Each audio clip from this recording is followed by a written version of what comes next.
সাপাহারে শুরু হয়েছে আমবাজার আর শুরু হয়েছে জ্যামজট।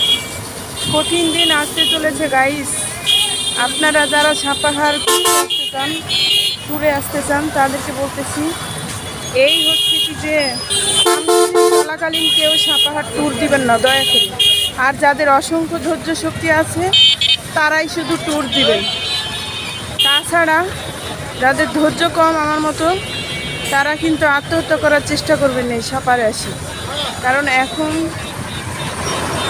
হচ্ছে সাপাহারে প্রচুর এরকম জ্যামজট চলেই থাকেই। জ্যামজট জ্যামজট কিন্তু আমার বিষয় না। সাপাহারে এখন এরকমই জ্যামজট থাকে। এখন হচ্ছে আজ থেকে 3 মাস এরকম জ্যামজট থাকে। জ্যাম আর জ্যাম, আমের গাড়িতে ভরা আর ভরা, শুধু আম আর আম। এখন যেই দিকে তাকাবেন চারিদিকে আম আর আম।